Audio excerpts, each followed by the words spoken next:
होंगे, घर परिवार में मस्त होंगे। आगे के टॉपिक पे हम लोग चलते हैं। चर राशियों की संक्रिया प्लस माइनस मैं बता चुका था पिछले दिन, और आज आपको मैं बताऊंगा चर राशियों की संक्रिया का गुणा तथा भाग, मल्टीप्लिकेशन एंड डिवाइडेशन। ध्यान दीजिए बच्चों कि नई टॉपिक है गुणा तथा भाग।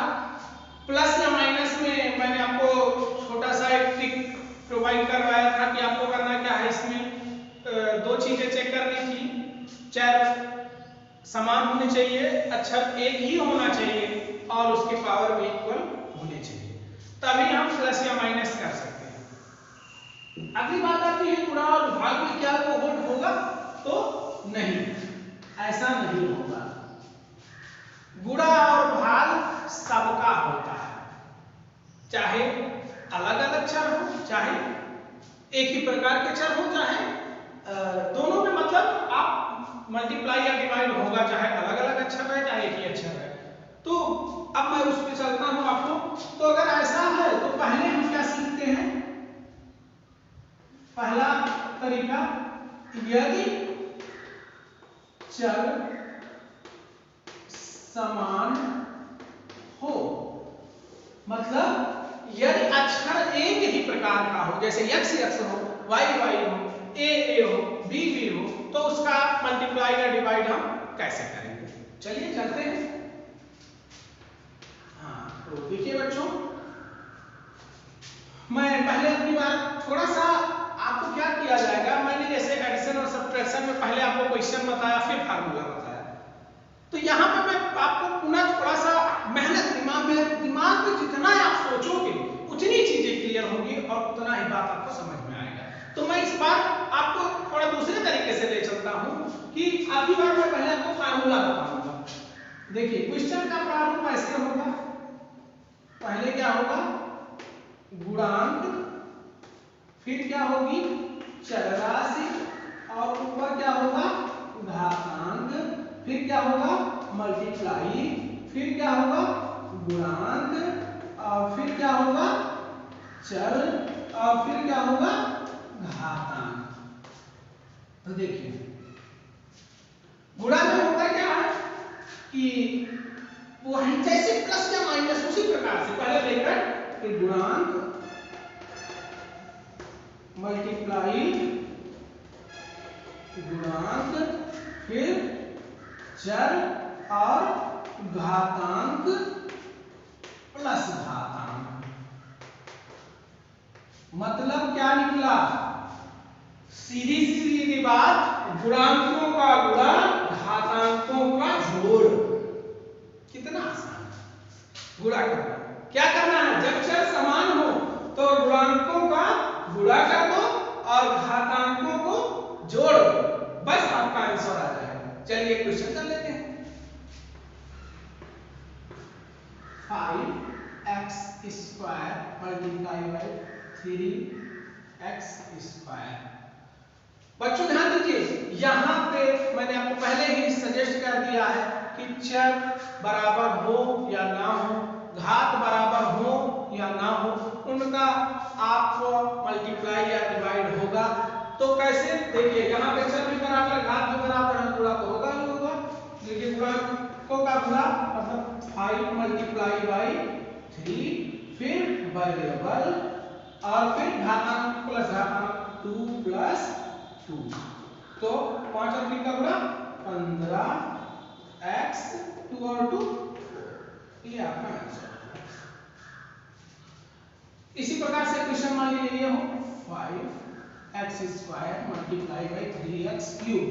इन दोनों क्वेश्चनों में मैंने थोड़ा सा डिफरेंस किया है कि आपको कंफ्यूजन न क्रिएट हो, आप इससे परेशान ना हो कि चर तो समान है तो चर वाला फार्मूला बताया जा रहा है, लेकिन घात अगर अलग अलग हो तब क्या होगा, कुछ नहीं होगा, वही फार्मूला अगर आपको मिल गया तो सवाल लगाने में क्या है। देखिए क्या करते हैं, 5 मल्टीप्लाई 3, फिर वेरिएबल और उसका घात 2 प्लस 3, तो 5 और 3 का मल्टीप्लाई करेंगे, 5 3 जा 15 और x का पावर 5 यह आंसर होता है। मतलब कुछ नहीं सोचना है, वही आंसर। इसी क्वेश्चन को देखिए बच्चों, ध्यान दीजिए, आप जाहिर सी बात इसको लिख चुके होंगे, क्या नोट्स बनाएंगे तो आप, मैं इसी वाले को मैं क्या कर दूंगा, आपको डिवाइड उसमें, हाँ डिवाइड में कन्वर्ट करता हूं इन्हीं क्वेश्चनों को कि डिवाइड इसका आप कैसे करते हैं। देखिए तो चिन्ह में बदल दूंगा केवल डिवाइड और डिवाइड। बच्चों आपने भिन्न पढ़ा होगा फ्रैक्शन। फ्रैक्शन का जब ऑपरेशन होता है, संक्रिया होती है, उस सवाल को जब लगाते हैं तो हम क्या करते हैं कि मल्टीप्लाई को सॉरी डिवाइड को हम किसमें कन्वर्ट कर देते हैं, मल्टीप्लाई में। तो यहाँ भी वही प्रोसेस करना है। जैसे ये क्वेश्चन है तो क्वेश्चन को हम जैसे पहले वाले इसको फंक्शन को वैसे नोट कर लिए 5x² और मल्टीप्लाई को किसमें बदल, सॉरी डिवाइड को किसमें बदलेंगे, मल्टीप्लाई में। और आप तो बचपन से पढ़ते आ रहे हैं कि जब भी डिवाइड का चिन्ह डिवाइड का चिन्ह बदलता है मल्टीप्लाई में तो भूकंप आता है।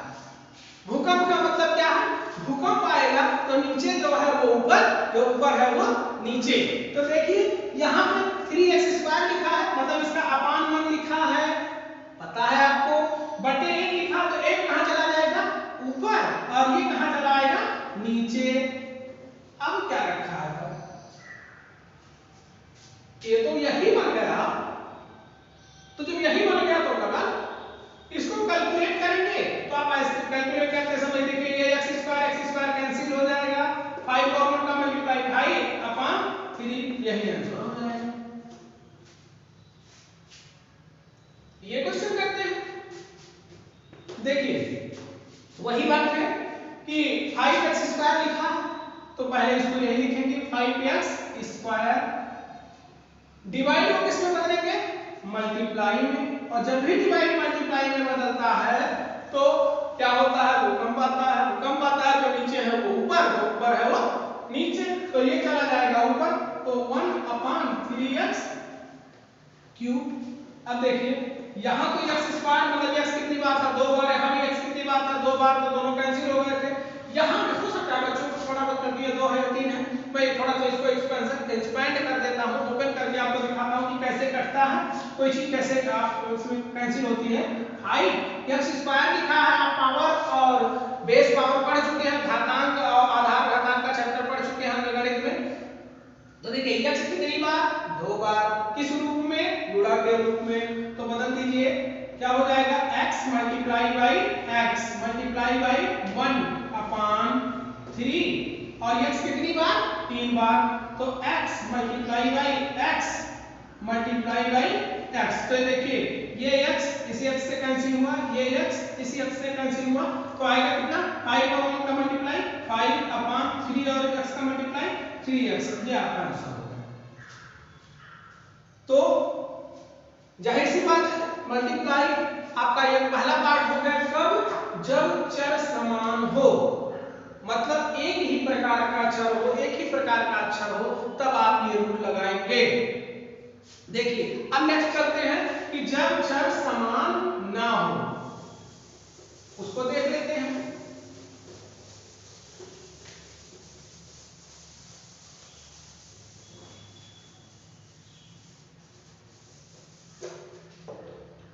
जब चर समान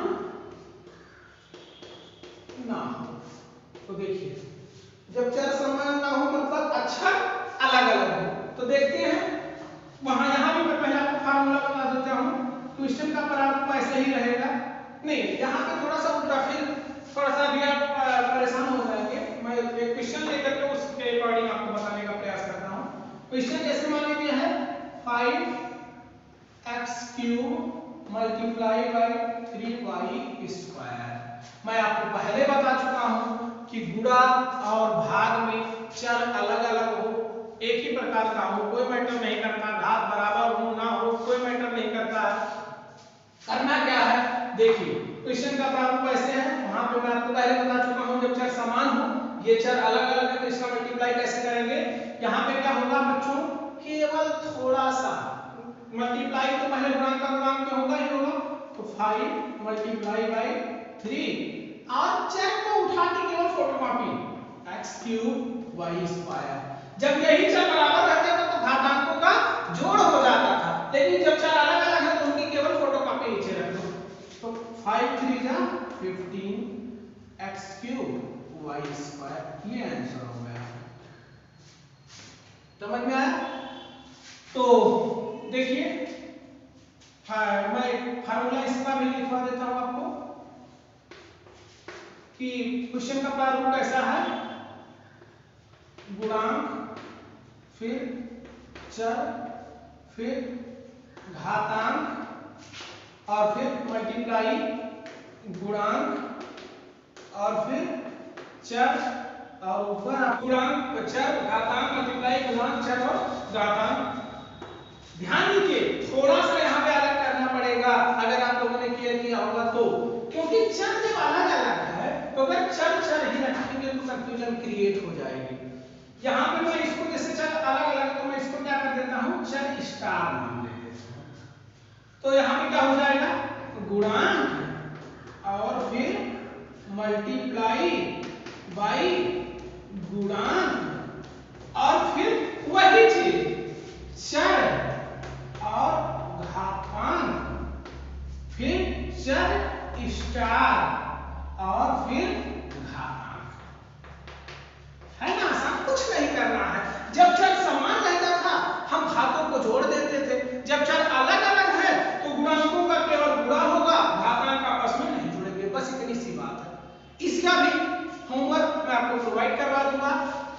बच्चों आप घर पर रहिए, घर के अंदर रहिए, अपना एक निश्चित दिनचर्या बना करके उसमें अपने हैप्पीनेस, अपने आनंद, अपनी खुशी को ढूंढिए और उसमें मस्त रहिए। जो भी प्रकृति का मार्ग है, प्रकृति के अकॉर्डिंग हमको चलना है, उससे बढ़ के कुछ नहीं है। हमको हर स्थिति में, मैंने आपको पहले भी एक चीज बता चुका हूं मैं कि संकट को अवसर में बदलना ही बुद्धिमानी है। तो ये जो भी संकट आया है देश पर, हम लोग के ऊपर, हम इससे मिलकर लड़ेंगे और अपने कार्यों को करते हुए घर पर रहिए, स्वस्थ रहिए, परिवार के साथ खुश रहिए। धन्यवाद।